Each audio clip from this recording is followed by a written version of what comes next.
What's up guys, Oscar Gomez here from Master Automotive Training, smartautotraining.com.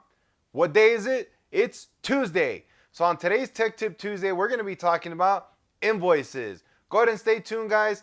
Tech Tip Tuesday starts right now.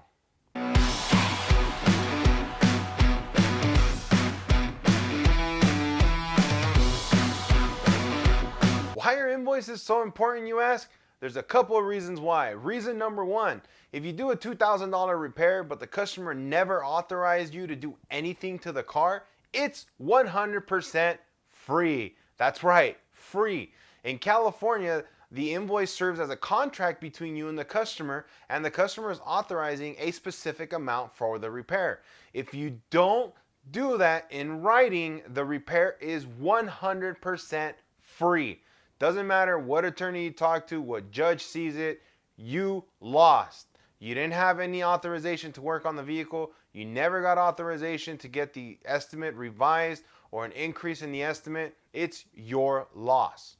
The other one would be if you don't do a proper invoice, you can be cited by the Bureau of Automotive Repair, the agency here in California that governs all auto repair facilities.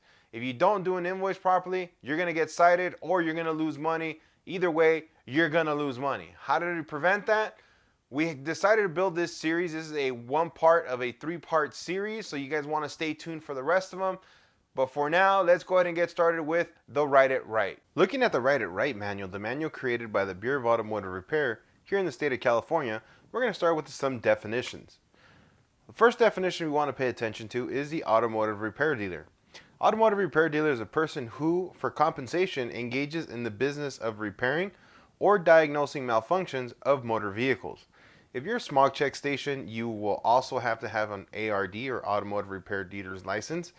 Anybody who does anything in relation to automotive repair has to have an ARD here in the state of California. Preventive maintenance service includes oil and other fluid changes, rotating tires, and other services as defined in Business and Profession section 9880.1J. The customer is the person presenting a motor vehicle for repair and the person who will authorize the repairs of that motor vehicle. That can be found in Business and Profession Code section 9880.1F. The estimate can either be by paper or electronic, and it is to be provided to the customer and contain an estimated price for parts and labor for a specific job. This can be found in Business and Profession Code section 9884.9 or California Code and Regulations section 3352A. When you hear the term teardown is just the act of disassembling a vehicle or a vehicle component for the purpose of preparing an estimate. That's California Code and Regulations section 3352D. An authorization is the customer's consent for a specific job, and it can be expressed in either way. One would be a written signature on an estimate authorizing a specific job, California Code and Regulations section 3352E1. Or a statement communicated either orally or electronically to the automotive repair dealer and documented on the estimate authorizing a specific job. That's also California Code and Regulation 3352E. A work order. A work order is a paper or electronic document that contains the authorized estimate for a specific job, the repairs requested by the customer, and the vehicle's odometer reading per Business and Profession Code section 9884.7 A2 and CCR section 3352B. An invoice is a paper or electronic document provided to the customer upon completion of all repairs that contains the final price for parts and labor for a specific job. That's Business and Profession Code section 9884.8 and California Code and Regulations section 3352C. Estimates. When is an estimate required? An estimate is required for an ARD to perform any repair to a motor vehicle. Are there any exemptions? When is an estimate not required? An estimate is not required for an ARD to perform any preventive maintenance that's defined in Business and Profession Code 9880.1J. If the service is performed free of charge, no estimate is required. If the total price of parts and labor necessary to perform the service is displayed conspicuously in the facility and made available to and acknowledged by the customer, then no estimates required. However, Even though an estimate's not required, it is good industry practice to still write up the vehicle and create an estimate just for your own protection. What's required on an estimate? An estimate must contain a description of the specific job, estimated price for all parts, and you need to include if it's new, used, rebuilt, or reconditioned. What about sales tax? Sales tax is not included on the estimate. You only include that at the end on the invoice. What about toxic waste? Toxic waste, yes, needs to be included in the estimate, and if you are charging a disposal fee, you also need to include your EPA ID number on your invoice and on your estimate per California regulation. Is the labor rate included in the estimate?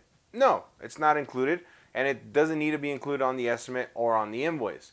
However, if you are a brake and lamp station, you need to have a posted price list, either a fixed fee or an hourly rate for certain services. If you're a smog check station, you also have a posted list of your services and your hourly labor rate. Can customers be charged for shop supplies? The answer is no.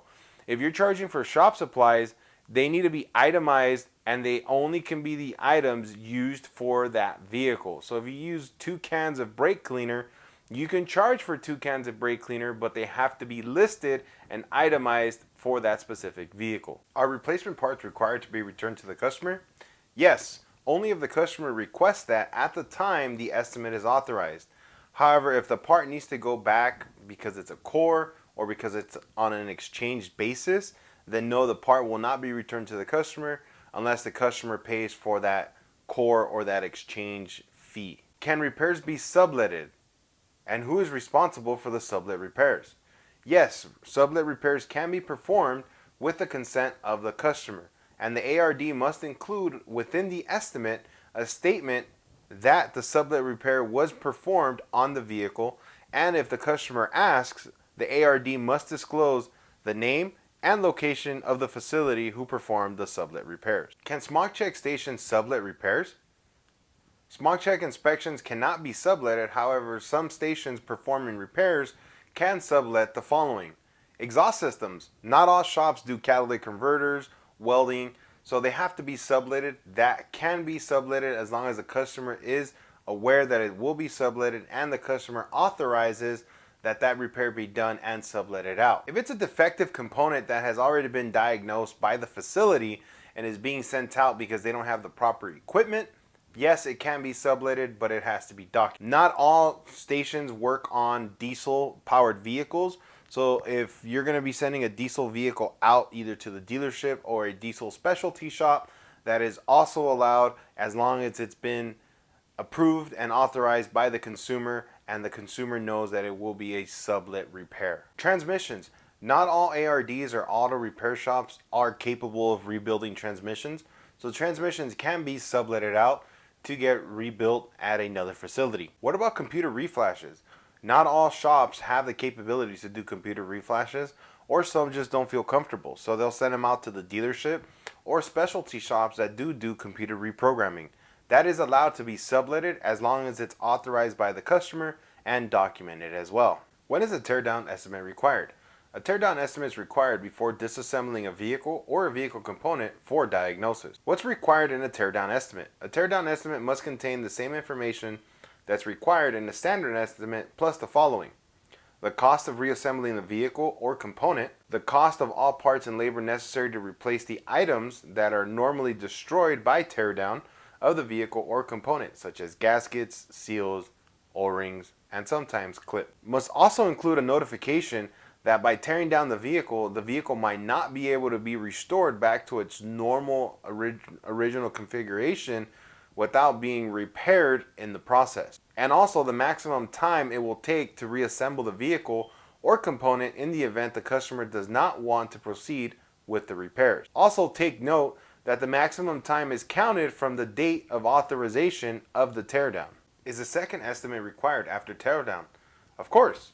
After your teardown is complete, the ARD must provide the customer with an itemized estimate for parts and labor necessary to complete the job and obtain the customer's authorization for the entire repair. Note, if the customer declines the repair or reassembly after the teardown, make sure that you document that fact on the teardown invoice. This way, it's not your word against theirs. Are you a smog check station? So what's required on a smog check estimate?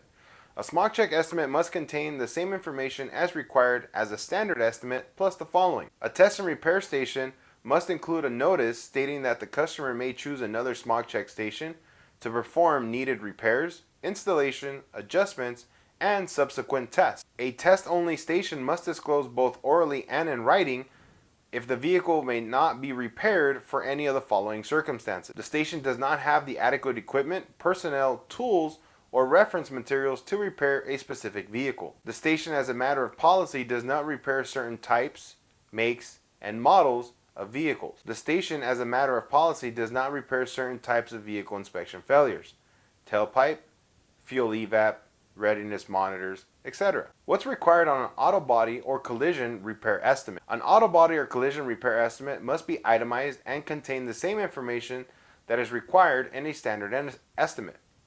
In addition, each new replacement crash part listed in an auto body or repair or collision repair estimate must be OEM crash part unless specifically identified as a non-OEM aftermarket part. What's required in an automatic transmission estimate? An automatic transmission estimate must contain the same information as your standard estimate, but it also must include a notification that a diagnostic check of an electronic control module cannot be completed due to the condition of the transmission. What's required on an estimate for a windshield installation? The same thing as your normal estimate, but it also has to include whether the windshield is OEM or non-OEM, and must notify the consumer that the installation of the windshield will prevent operation of the vehicle for a period of time. And that's it, guys. I hope that this information wasn't too overwhelming. I hope you can take this information, meet up with your team, go over the information, make sure you guys are doing your invoices properly, because we're in the business of making money. If you're the shop owner, you don't plan on losing money because your employees messed up on the invoice and now bar is coming down on you for improper invoice practices. Or you did an invoice incorrectly, or you didn't do one at all and now the customer is getting a free repair. Don't take those chances, guys. Like I said, we're in this industry to make money. If you're not, you're in the wrong industry. This industry is a really good paying industry as long as you do your due diligence, do the hard work, do everything correctly. With the information that I've listed with you so far, you guys can go back with your team, start reviewing some of your invoices and work order practices, and see if you guys need to do some fine tuning. If you do, get started on it now. Don't do it once you get in trouble, because it's only going to get worse. I'm also including a link down below that's going to give you guys access to the actual PDF that you guys can keep on digital or print it and keep it so that everybody at the shop can take a look at it. If you guys haven't done so yet, make sure you guys hit that like button on Facebook, Instagram, and also make sure you guys subscribe to us here on YouTube and give us a thumbs up. If you don't like the video, give it a thumbs down. That's perfectly fine. But let me know why you don't like it. This way we can see, hey, maybe I can do some changes that might make you like it later on down the road. Make sure, guys, you guys are also letting everybody in the industry know about these videos. These videos are for one reason and one reason only, and that's to help everybody become the best. To me, this is the best industry that there is and there ever will be, and I'm just trying to make it a lot better by giving you guys this information. Help me do that by passing this information along to everybody else. This way, everybody can get the good flavor and the good taste of the automotive industry from somebody who loves it. I love it and I want to give back as much as I possibly can. The only way I can do it is with your guys' help and helping me pass it along to everybody else. And don't forget, guys, parts 2 and 3 are still coming up. This way you don't miss out on how to write an invoice and you don't end up in trouble. As always, guys, a good technician is always learning. Signing off here, Oscar Gomez, smartautotraining.com.